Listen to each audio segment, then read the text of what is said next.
आज की हमारी स्टोरी में हम जानेंगे कि कैसे बलून ने चांद से मुलाकात करी। तो चलिए इसी कहानी को जानते हैं। तो हुआ यूँ था, एक सिटी में एक फन फेयर ऑर्गेनाइज हुआ था। वहाँ एक बलून वाला था जो अपने बलून्स बेच रहा था। गुब्बारे ले लो, गुब्बारे ले लो, लाल पीला नीला गुब्बारा ले लो जी ले लो, गुब्बारा ले लो। पूरा मेला लाइटों से जगमग हो रहा था। बच्चे बहुत खुश थे, झूले घूम रहे थे, हर जगह ढोल बज रहे थे।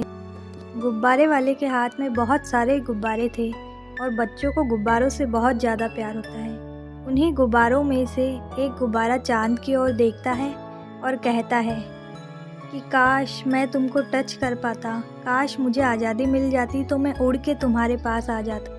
इतने में ही उस गुब्बारे को एक बच्चा उस बलून वाले से ख़रीद लेता है और कहता है, अरे वाह, आज तो मेरे को रेड कलर का बलून मिला है। और वह बहुत खुश रहता है। बच्चा पूरे मेले में उस गुब्बारे को लेके घूमता रहता है, उससे बातें करता रहता है और उसके साथ में बहुत सारी चीज़ें खाता पीता रहता है। फिर वह बच्चा डोनट वाले के पास जाता है और एक डोनट बाउल लेके आता है और गुब्बारे को अपने हाथ में बांध लेता है। तभी गुब्बारा फुर्र से उसके हाथ से उड़ जाता है।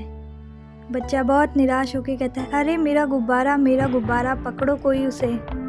बलून हंसते हुए कहता है, अरे अब मैं तो चांद पे जा रहा हूँ, मैं नहीं आने वाला तुम्हारे हाथ, लो मैं तो चला फुर्र। फिर आपको पता है बलून उड़ते उड़ते ऊपर पैरट से मिलता है। पैरट कहता है, अरे तुम्हारे तो पंख ही नहीं है, तुम ऊपर कैसे आ गए। बलून कहता है, मैं तो चांद के पास जा रहा हूँ और हवा मुझे चांद के पास लेके जाए। फिर बलून थोड़ी और ऊपर जाता है और बहुत सारी चिड़िया उसको घेर लेती है। अरे वाह, आज ये कहाँ से आ गया ऊपर, रुको रुको इसको परेशान करते हैं। बलून कहता है, तुम बाद में आना, मेरे को चांद से मिलने जाना है, बाय बाय। ऐसा करके वो और ऊपर चला जाता है। जैसे ही वो और ऊपर जाता है, झूं करते हुए एरोप्लेन आ जाती है। एरोप्लेन कहती है, अरे तुम कहाँ से आ गए बिना टिकट के, टिकट कहाँ है तुम्हारी। बलून कहता है, मुझे कोई टिकट की ज़रूरत नहीं है, मैं तो चांद से मिलने जा रहा हूँ, तुमको चलना है तो तुम भी चलो। ऐसे करते हुए बलून और ऊपर चलता है और फिर उसकी मुलाकात होती है बादलों से। बलून को बादल से मिलके बहुत अच्छा लगता है, बोलता है, अरे वाह, तुम कितने मुलायम हो। बादल कहता है, हाँ हूँ तो, पर तुम कहाँ जा रहे हो। बलून कहता है, मैं तो जा रहा हूँ चांद से मिलने, क्या तुम भी मेरे साथ आना पसंद करोगी। बादल कहता है, नहीं नहीं, ऊपर का माहौल सेफ नहीं होता है, मैं तो नहीं जाऊँगा, तुम ही जाओ। ऐसे करते करते बलून और ऊपर चला जाता है। फिर पता है एकदम से मौसम ख़राब हो जाता है। तड़क भड़क बादल गरजने लगते हैं, बिजलियाँ कड़कने लगती है, आसमान में काले बादल छा जाते हैं और बादल कहते हैं, कौन आया हमारी सीमा में, अब तू बचेगा नहीं। बादल कहता है, अरे अरे बचाओ मुझे, मैं तो फट जाऊंगा, मुझे यहाँ से बाहर निकालो, प्लीज़ कोई बचाओ।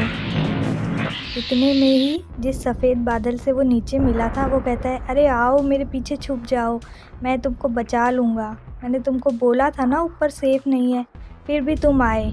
कुछ टाइम तक बलून वही रहता है, फिर आसमान साफ़ हो जाता है, तारे टिमटिमाने लगते हैं। टिमटिमाते हुए तारों को देखकर बलून मंत्रमुग्ध हो जाता है और कहता है, वाह तुम कितने चमकीले हो, मैंने इतने पास से कभी तुम्हें नहीं देखा था।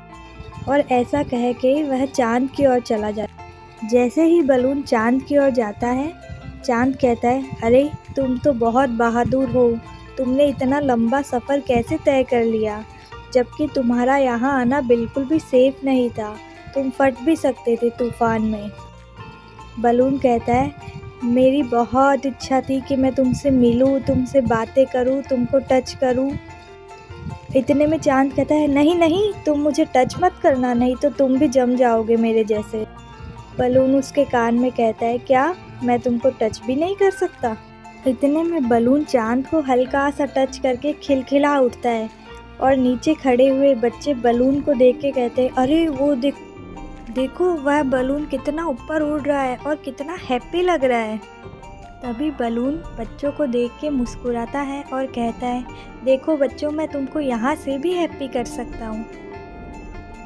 फिर बलून धीरे धीरे करते करते नीचे आ जाता है कि नहीं, मैं अब ऊपर नहीं रह सकता, मेरी असली खुशी बच्चों के साथ में है। और बलून जिस बच्चे के हाथ से छूटा था वापस उसी बच्चे के हाथ में आ जाता है और वह बच्चा उस बलून को देख के बहुत खुश होता है। अरे वाह! मेरा बलून मेरे पास वापस आ गया। उसके खुशी का कोई ठिकाना नहीं था। जैसे ही बच्चे के हाथ में बलून आता है, वह खुशी से जगमगा उठता है। उसके लिए मेले का माहौल फिर से खुशनुमा हो जाता है। वह अपने छोटे भाई को बुलाता है और कहता है, देखो ये बलून थोड़ी देर पहले बहुत ऊपर उड़ गया था। मुझे लगा ये मेरे पास ही नहीं आएगा, पर देखो मेरे पास आ गया। अब मैं इसको घर लेके जाऊँगा और इसके साथ बहुत सारी मस्ती करूँगा।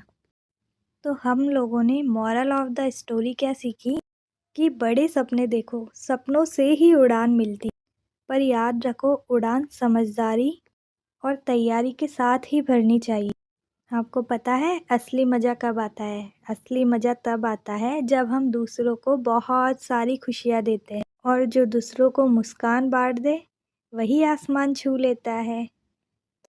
तो चलिए बाय बाय, अब नेक्स्ट स्टोरी में मुलाकात होगी। अगर आपको स्टोरी अच्छी लगी हो या इससे कुछ सीखने को मिला हो तो लाइक और चैनल को सब्सक्राइब ज़रूर कीजिएगा, ताकि आपको ऐसी ही अच्छी अच्छी मॉरल स्टोरीज सुनने और कुछ सीखने का मौका मिले।